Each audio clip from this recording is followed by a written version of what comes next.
What up, book lovers? It is G-Swizz here, and I'm here today to talk about some popular books on Book Talk that I absolutely love and I would recommend.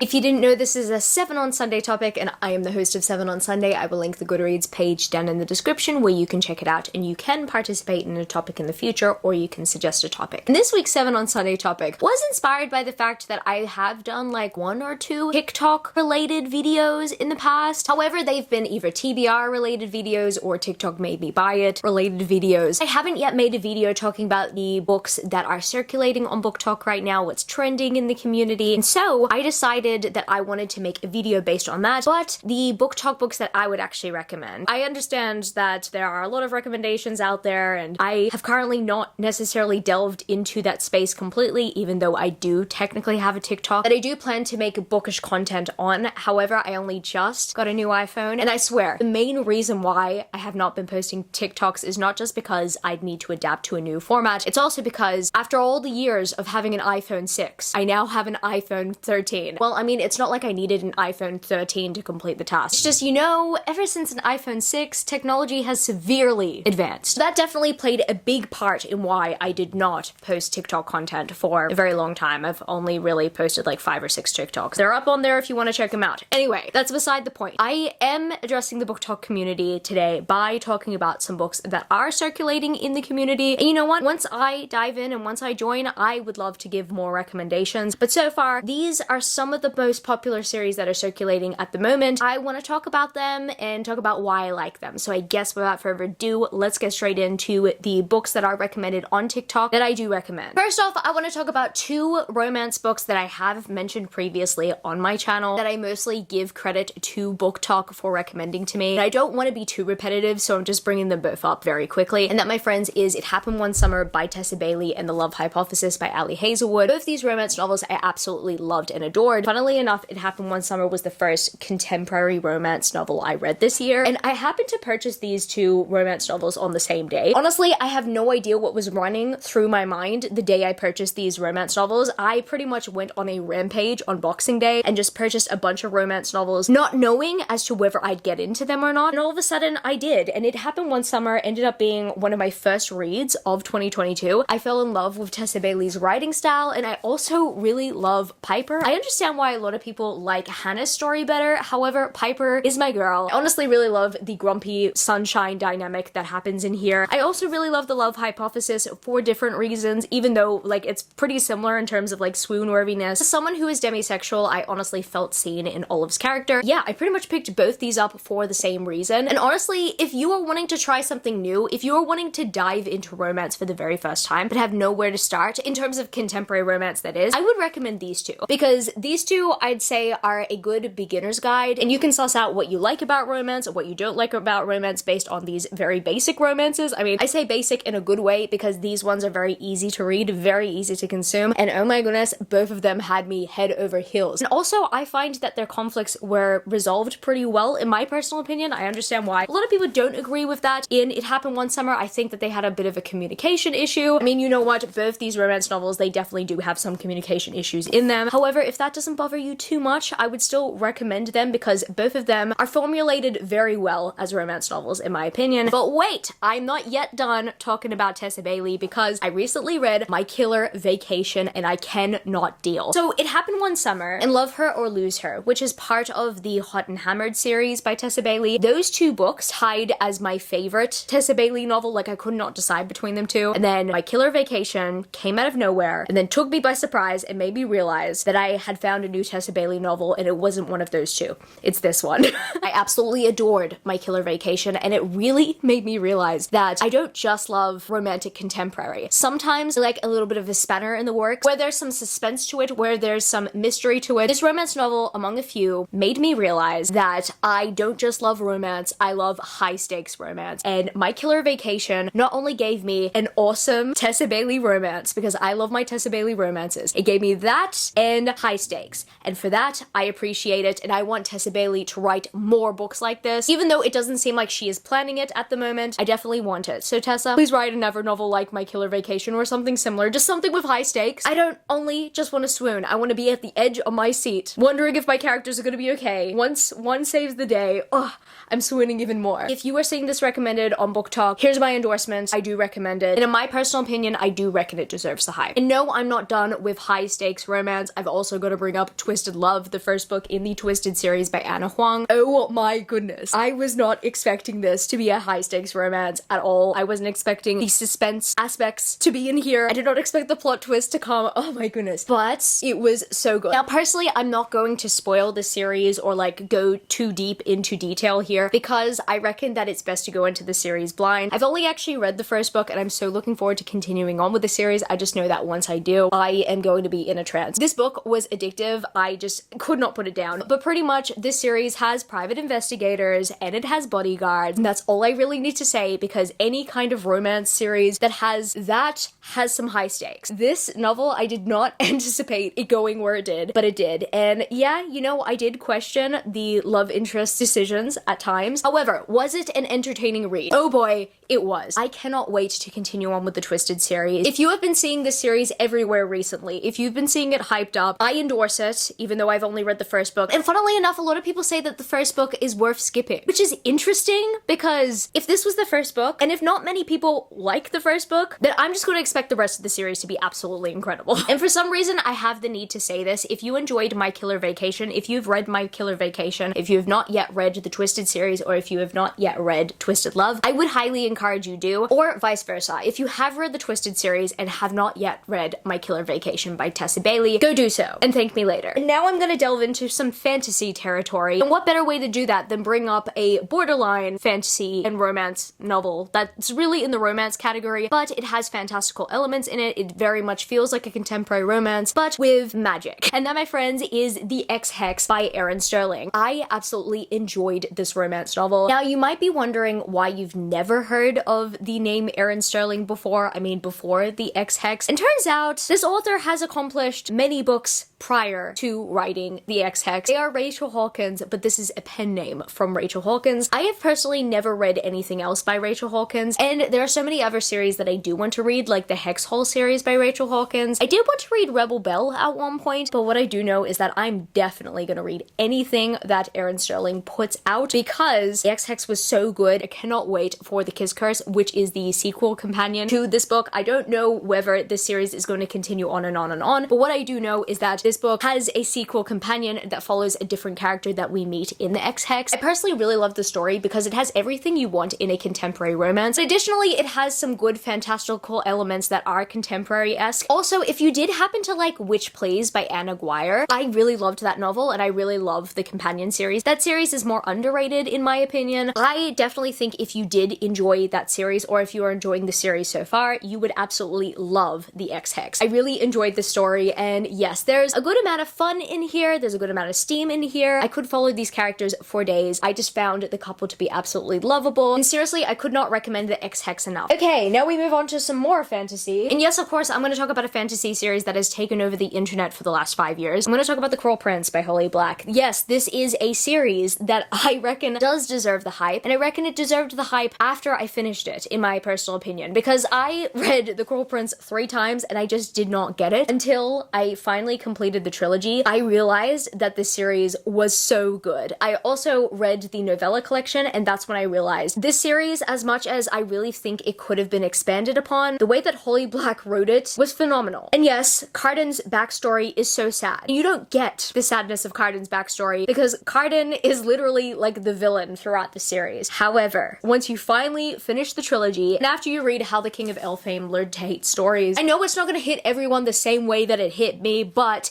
it hit, and it hurt. But I just appreciate the way that Holly Black did plan out this series and how she's continually planning out this world, because we are going to get a sequel, and I am so looking forward to The Stolen Heir, because I've been wondering for quite some time as to if the story was going to continue, and yes, it is going to, and I reckon that it's going to have the same kind of fake cruelty as the rest of the series does. So yeah, I'm very much looking forward to it. And yeah, you know, I was someone who was very skeptical about the Jude and Carden romance. I totally understand why not everybody gets it. I mean, you don't have to. You really do not have to get it if you don't want to. But I am all in on the hype. I can totally see why this series is hyped and why it will continue to be hyped for probably the next 10 or 15 years. And yes, of course, we're going to talk about more morally gray love interests, because for some reason I really have a thing for them. But yes, of course, I got to talk about Kingdom of the Wicked by Carrie Maniscalco. I actually wasn't initially going to pick this book up because I mentioned this many times on my channel. I hate the original cover. The original cover was a huge turnoff for me. However, I proceeded, and thankfully the bookish box came through with new dust jackets, so I jumped onto that opportunity. But oh my goodness, if book boxes did not jump on the opportunity to make alternative dust jackets, I wouldn't have read the series. When I say book boxes, Fake Rate have also jumped on the opportunity, and I might have cashed in there as well. I am very much looking forward to Kingdom of the Feared as I'm speaking, because I haven't yet read it, and as I'm talking right now, it's not yet out. But what I do know is that Kingdom of the Wicked and Kingdom of the Curse were two very strong starts to a series. I believe that this is just going to be a trilogy. I really want this series or this world to be expanded upon, because oh my goodness, Carrie Maniscalco made an amazing series out of an underworld concept and out of the 7 deadly sins. I just really need more, and the fact that we are only getting a finale in this series so far, nothing else has been planned, I really just need more. And it's funny because this series, as much as it is for the Cruel Prince lovers, it is slowly making its way into new adult fiction. I mean, after Kingdom of the Curse, pretty safe to say it's kind of like borderline new adult at the moment. There's some good steam in here as well, but also I just really enjoy the plot. I really enjoy the story. I really enjoy Amelia's character development in here. She was strong to begin with, however, I just love seeing her journey throughout it. Cannot wait to continue on with this series. Seriously, once again, Carrie Maniscalco, please, please write more in this world. I beg of you. Next, I have to bring up a book/series I didn't necessarily hear about until all of a sudden Kindle Unlimited became a huge thing, and then this book got picked up by a publisher. Pretty sure you guys know where I'm going with this. I'm talking about the Atlas series by Olivia Blake, starting off with the Atlas 6 because, you know, I'm yet to read the Atlas Paradox. Why am I saying that the Atlas Paradox is a recommendation when I haven't yet read it? My goodness. So excited for the Atlas Paradox though. But the Atlas 6, I didn't actually anticipate that I would love as much as I did, and I just remember when this book was circulating around TikTok when it had its original cover, people were like, oh my god, everyone needs to read the series, everybody needs to be in on the 6, and I had no idea what the hype was about. I really thought to myself, okay, it's just another Six of Crows ripoff, whatever. Everybody compares everything to Six of Crows, and I think because 6 is in the title as well, I just assumed that it was going to be another Six of Crows. So I didn't think that it was going to be that special, even though everyone was talking about it. And I did kind of like build it up in my head. I was like, oh, you know what? The rest of TikTok absolutely loves this series. So maybe, just maybe, I'll put it on a 5-star predictions TBR and see whether I like it myself, if it's really that good. I am so happy to say that it's that good. The Atlas 6 hits that hard. And oddly enough, it didn't need to be a heavily plot-driven story for me to enjoy it. In usual circumstances, plot-driven stories are what tend to capture my heart the most. I mean, I do love character-driven stories, and I do love romantic stories that are character-driven. However, I'd have to say, in this world and in this story, as much as there are like some romance themes, there are not too many. So it's not a usual thing for me to be super attached to some characters without like a romance backing it up. And it kind of really impressed me, because I think that this book kind of broke those boundaries for me. It made me realize that I could love so much more, that there was so much more potential in the things that I could love and I could enjoy in terms of reading and literature, and what essentially gets me excited about books. And you know what? Just the thought of the Atlas 6 blows my mind in that aspect. I honestly can't believe that this book blew me away the way that it did. I think it mostly blows my mind because it just feels so different from the books that I've read. That's why I'd thank TikTok in this situation. Thank you so much, TikTok or the Book Talk community, for putting this on my TBR, because if I did not put this on my TBR, and if I did not read it, and if I didn't have high expectations for it, I would not have experienced something new, nor would I have really challenged my current reading taste at the moment. Olivia Blake is definitely an author I'm very much looking forward to reading more from. And last but certainly not least, I'm going to bring up an author BookTok introduced me to. This is the author of my favorite trilogy that I've read this year so far. That, my friends, is Laura Thalassa, who wrote the Bargainer trilogy. Oh my goodness, I don't think I would have read the Bargainer trilogy this year, or anything by Laura Thalassa for that matter, if it wasn't for BookTok recommending her books and pushing her books, even comping them to Sarah J Maas's books, or maybe even Jennifer Ella Armentrout's books. They are different. They are very much unique in their own way. I would highly endorse the Bargainer trilogy if you have read ACOTAR. I haven't found anything that's very similar in a sense that it will pull on your heartstrings and get you like super attached in terms of the love story and in terms of dark fae romance. It's been a while since I found a series like ACOTAR. I mean, in all honesty, I don't think I found a series that hits hard in a similar way. I think the closest series that has hit hard in a very similar way has definitely got to be the Bargainer trilogy by Laura Thalassa. I just really enjoy Laura Thalassa's writing style. I seriously thought that when I first read the Bargainer trilogy that it was the story that kept me going, but when I realized it was actually Laura Thalassa's writing style, how engaging she makes her plot, her characters, her story, all that in general, and how she builds her world. That is what I loved about the Bargainer trilogy at the end of the day. When I really thought about it, it wasn't necessarily how the characters made me feel. It was just everything about the story. I loved how well paced the story was. I honestly love how the world was built. I loved the fantastical elements of it all, and I was just so gripped and engaged. I think that Laura Thalassa is perfect when it comes to her pacing, and I'm bringing this series up, but I also have another series that I want to bring up by her that is nowhere near like my favorite series compared to the Bargainer trilogy. I've just talked about the Bargainer trilogy on here a few times. The next series I'm going to bring up definitely gave me even more motivation to film this video. I wasn't initially going to include it in this list. However,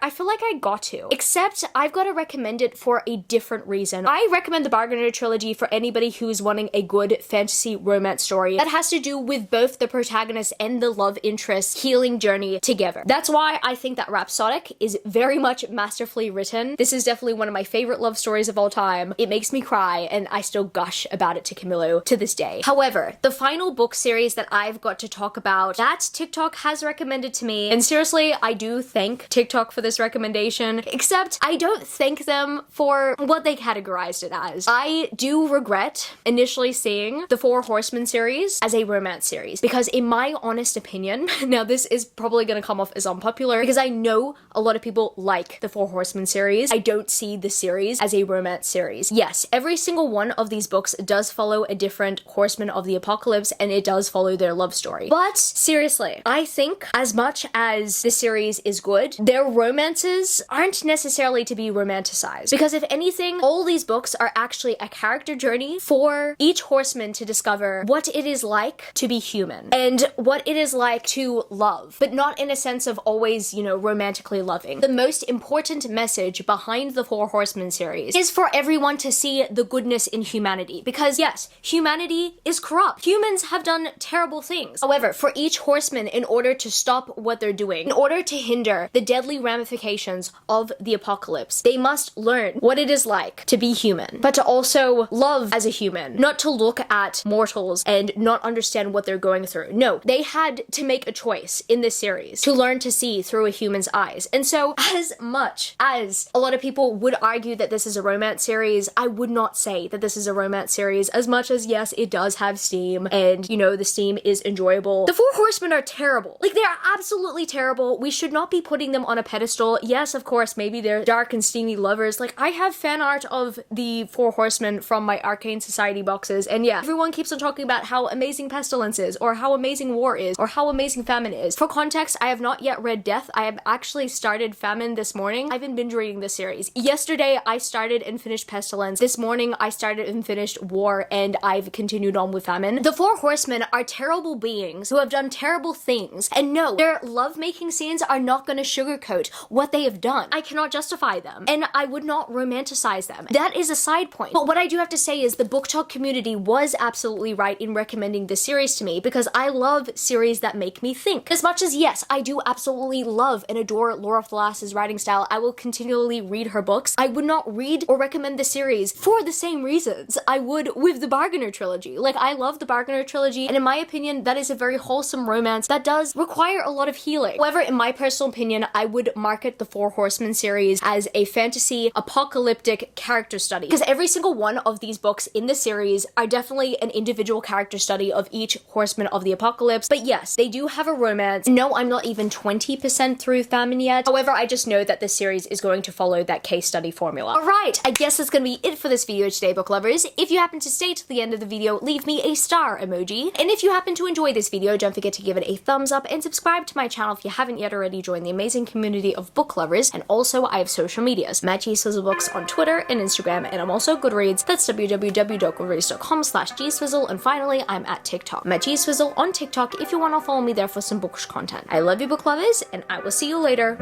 Peace. Started out with half and I flipped it into double. Started out with half and I flipped it into double.